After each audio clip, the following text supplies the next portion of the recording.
कुछ देर पहले मैंने एक व्लॉग अपलोड किया और फिर बाद में उसे डिलीट करना पड़ गया क्योंकि कुछ इंपॉर्टेंट अपडेट रात के इस पहर मौसूल हुई।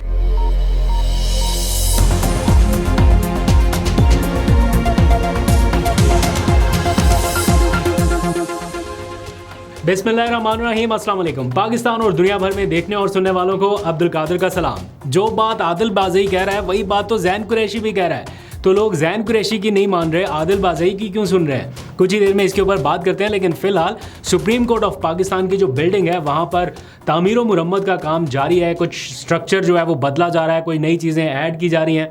आप फुटेजेस में भी देख सकते हैं, दिन रात काम जारी है। तो देखते हैं क्या नया स्ट्रक्चर सामने आता है। और इसी सारी सूरत हाल के दौरान ये जो आईनी तरमीम वाला मामला हुआ उसमें भी कुछ ऐसा ही है, स्ट्रक्चर बदलने की कोशिश है। कुछ देर पहले मैंने एक व्लॉग अपलोड किया और फिर बाद में उसे डिलीट करना पड़ गया क्योंकि कुछ इंपॉर्टेंट अपडेट रात के इस पहर मौसूल हुई।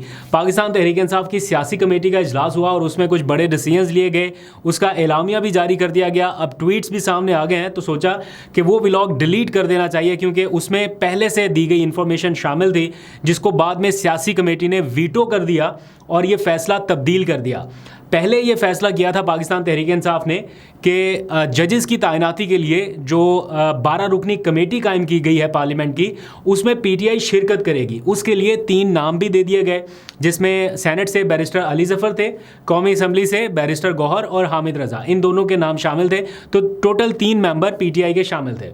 उस वक्त भी ये क्वेश्चन हो रहा था कि जब आपने पूरे प्रोसेस का बाइकआउट कर दिया है तो फिर क्या ज़रूरत पड़ी है कि आप जजेस की तैनाती के लिए कमेटी में शिरकत कर रहे हैं?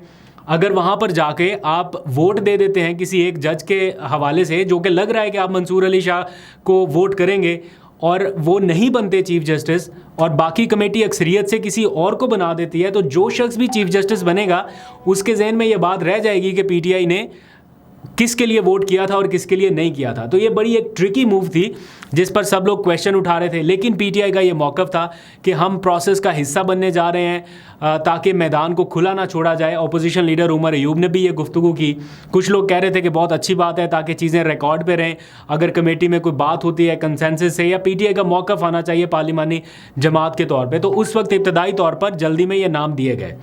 अभी रात के सियासी कमेटी का इजलास हुआ अब से कुछ देर पहले और ये फैसला बदल दिया गया है, यानी पाकिस्तान तहरीक इंसाफ जजेस तैनाती के लिए कायम पार्लियामेंट की कमेटी में अब शिरकत नहीं करेगी।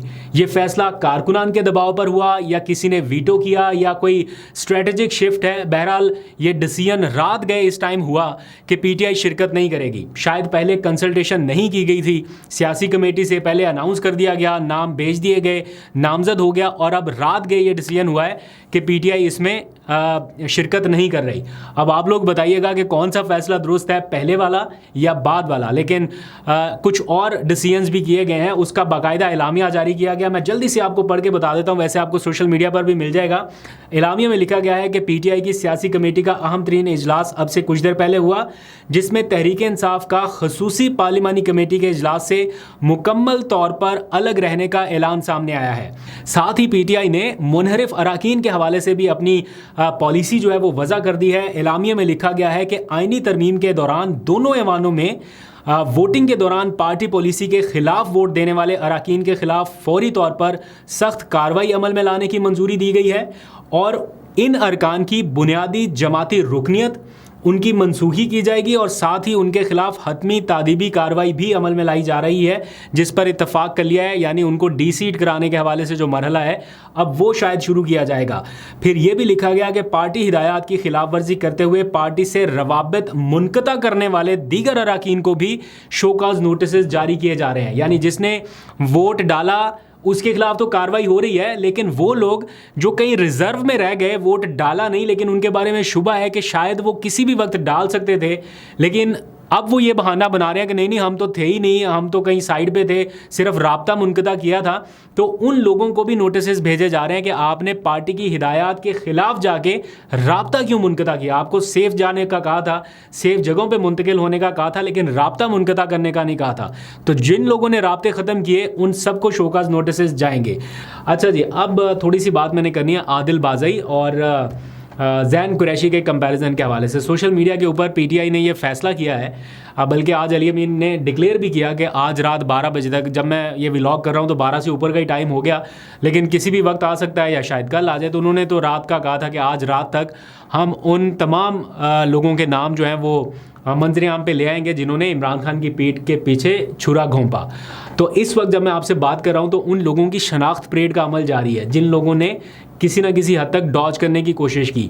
ये जो लोग असम्बली में लाए गए थे ना, ये इस तरह से उन नशिस्तों पर बिठाए गए थे दूर दूर करके कि ऊपर प्रेस गैलरी है ना, तो प्रेस गैलरी से हम यहाँ तक तो देख सकते हैं, लेकिन आगे जो बाड़ है उसके नीचे करके बिठाए हुए थे कि हम यहाँ से नीचे देख भी नहीं पा रहे थे कि कौन कौन है, बड़ी मुश्किल हो रही थी।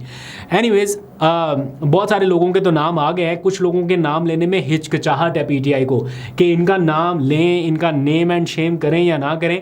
बहरहाल शनाख्त परेड हो रही है, कुछ की तस्वीर मंजर आम पे आ गई हैं और बताया गया है कि कुछ के नाम मज़ीद ऐड ऑन हो जाएंगे और जल्दी आपके सामने आ जाएंगे। लेकिन ये पीटीआई के लिए कोई अच्छी खबर नहीं है। बेशक आप इन लोगों को अपनी सफ़ों से बाहर कर दें, लेकिन इनका बाहर होना हुकूमती सफ़ों को स्ट्रॉन्ग कर रहा है और आने वाले वक्त में मज़ीद कोई भी तरमीम चाहिए होगी, लाइक मिलिट्री कोर्ट्स को लेके आना है, पीटीआई के ऊपर कोई पाबंदी लगानी है, तो वो बाआसानी कर सकेंगे। अब जो बात जैन कुरैशी कह रहा है कि मैं इमरान खान के साथ खड़ा हूँ, मैं उसके नज़रिए के साथ खड़ा हूँ, वही बात आदिल बाज़ई कह रहा है। लेकिन आदिल बाज़ई की बात में इतना दम क्यों है कि सारे उसको हीरो बना के पेश कर रहे हैं और जैन कुरैशी जो है उसकी बात कोई सुनने के लिए तैयार नहीं है? ये फ़र्क है सिर्फ टाइमिंग का।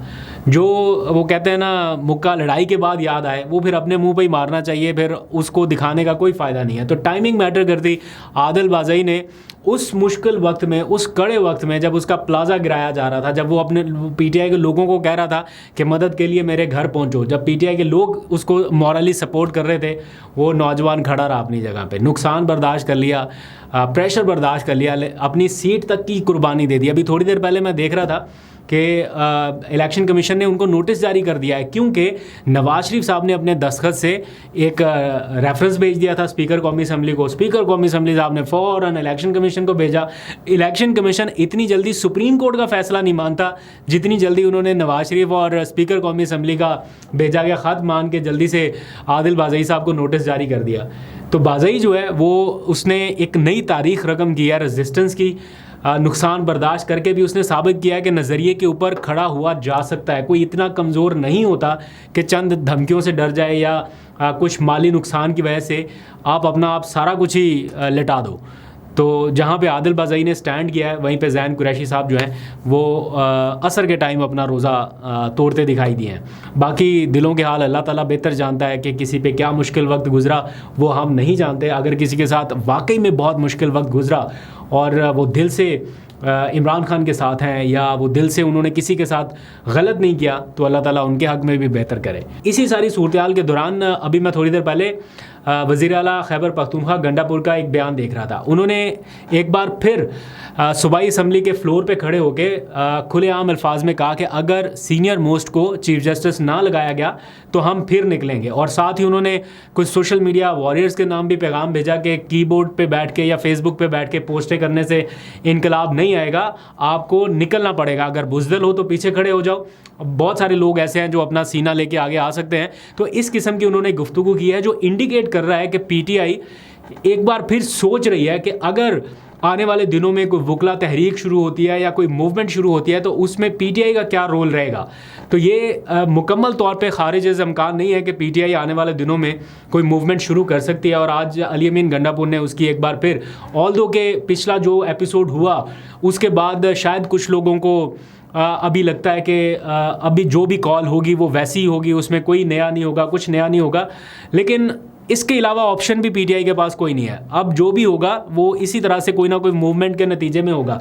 इस वक्त जो सियासी खामोशी है ना, बिल्कुल ऐसा लग रहा है कि तरमीम के बाद कोई नहीं निकला। हालांकि बड़ी सिक्योरिटी थी, सड़कों के ऊपर रेड जोन हर तरफ से सिक्योर किया हुआ था एहतजाज के खदशे के पेश नज़र, लेकिन कोई एहतजाज नहीं हुआ। मेरा ज़ाती मानना यह है कि अगर कुछ करना होता वो तरमीम से पहले फ़ायदा मंद था, अब कोई फ़ायदा नहीं है। मतलब इन अ सेंस कि इतनी जल्दी उसका कोई नतीजा नहीं निकलने वाला, लेकिन अब स्ट्रगल जो है वो लंबी होने वाली है। तो उसके लिए पीटीआई शायद अपने आप को प्रिपेयर करे आने वाले दिनों में, लेकिन वो तभी फ़ायदेमंद साबित हो सकती है अगर इनको वकला तहरीक में से वकला की कोई हिमायत मिल जाए। आने वाले वक्त में देखेंगे, लेकिन अली अमीन गंडापुर की तकरीर से यही तासुर मिला है। ऑल्दो कि उनके अपने लोग जो हैं वो कोई ना कोई एतराज़ ज़रूर करेंगे कि पहले नहीं हुआ तो अब क्या होगा, बट स्टिल उनके पास, मैंने जैसे कहा, कि कोई और ऑप्शन नहीं है सिवाय इसके कि वो अपना एहतजाज करें। चीफ जस्टिस काजी फाइज ईसा साहब के अब आखिरी 3 दिन है, तारीख बदल गई है जब मैं बात कर रहा हूँ, तो अब तो सिर्फ 3 दिन ही बाकी रह गया। 22 अक्टूबर है आज, 3 दिन बाकी। तो देखते हैं इन 3 दिनों में क्या कोई डिसीजन होता है या बस वो आखिरी ज़ोहराने वगैरह करके, इशाई वगैरह करके फिर अपनी हैप्पी बर्थडे जो है वो अपने घर मनाएंगे, या शायद कुछ इतलात हैं कि वो बैरून मुल्क भी जाने वाले। मैं देख रहा था कुछ tweets, I am not sure about that, लेकिन देखते हैं उनका क्या आगे होता है। ये आइनी तरामीम जो हुई हैं इसको एक ही शख्स इस वक्त रोक सकते थे और वो चीफ जस्टिस काजी फाइज ईसा ही थे। अगर वो नोटिस लेते, सो मोटो नोटिस सुप्रीम कोर्ट के 3 जजेस मिलकर लेते तो रोका जा सकता था। अब अगर उनके जाने के बाद इसको सुप्रीम कोर्ट की तरफ से भी टेकअप करना है तो फिर वही आइनी बेंच कर सकेगा जो इस तरामीम के नतीजे में वजूद में आएगा, कोई और नहीं कर पाएगा। तो इनको तरामीम को चैलेंज करना मुश्किल होगा, लेकिन जमात इस्लामी का मैं बयान देख रहा था, वो कह रहे हैं कि हम इसके ऊपर गौर कर रहे हैं। बहरहाल ये तरामीम किसी ना किसी लम्हे चैलेंज होनी ही होनी है, इनका फेट यही है, ये चैलेंज भी होनी है और इसके ऊपर एक बहुत लंबी डिबेट जो है वो कंट्री में शुरू होने वाली है। एक आइन था जिसके ऊपर सारे मुत्तफिक थे, अब ये आइन भी ऐसा मुतनाज़ हो गया कि इसके ऊपर अब सारे मुत्तफिक नहीं रहे। देखते हैं क्या होता है, आपको अपडेट करता रहूँगा। अभी तक के लिए इतना, अपना बहुत सा ख्याल रखिए। अल्लाह हाफिज़।